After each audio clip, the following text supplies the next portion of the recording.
Hi, this is Royce with Viking Wax Press. and the Alternative Football Network. Today's video is part of my series ranking the helmets of various fall football leagues throughout the years. I will rank helmets using the following categories: personal taste, logo, color scheme, uniqueness, legibility, use of space, and contrast. Each helmet will be ranked from 1 to 10 in each of these categories with a maximum score of 70 possible. Tiebreakers will go to the team ranked highest in personal taste, then logo, and so on. The Alliance of American Football began and ended play in 2019. As short-lived as it was, it gained some of the most passionate, loyal fan bases and had some truly great helmet designs. I will go from the lowest to highest and discuss my scores as I go. At number 8, I have the Birmingham Iron. Not including a logo on the helmet really hurt their score. I gave them 3 points in the personal taste category for the sheer fact that you don't have to look twice to know what team is playing. The contrast between the thick white stripe and the black shell is simple yet effective. The total score for the Iron is 24 out of 70. Number 7 goes to the Orlando Apollos.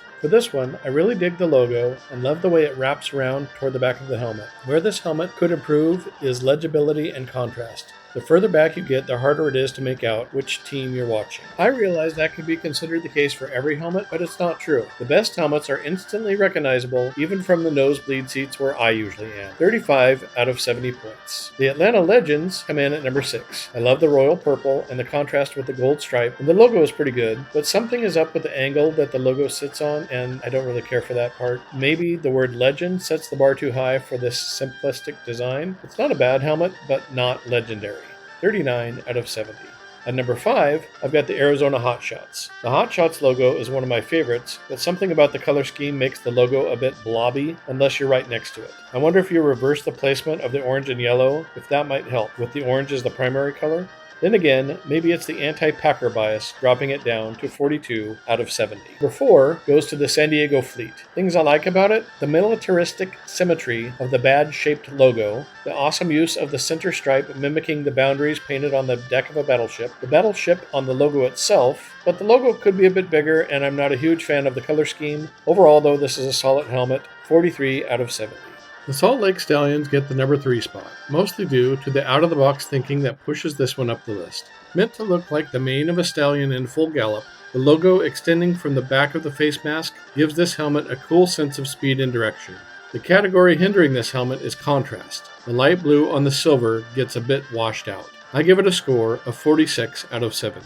The second best helmet of the AAF belongs to the Commanders, who have great colors, an awesome logo, and the helmet back depicting the Alamo.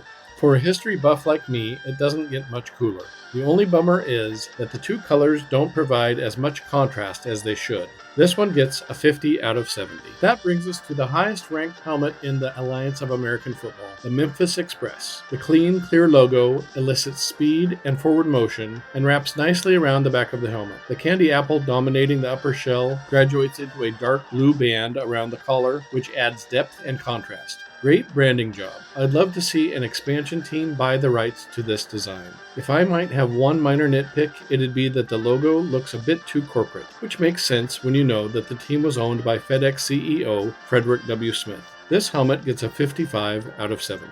That wraps up my AAF helmet rankings. Feel free to leave your family-friendly opinions in the comments, as well as any constructive feedback you have. Please like the video and subscribe if you enjoy the content. If you click on the notification bell, you'll be notified when I post any new videos on the channel. This has been Royce with Viking Wax Press and the Alternative Football Network. Until next one, God is good, y'all. Take care.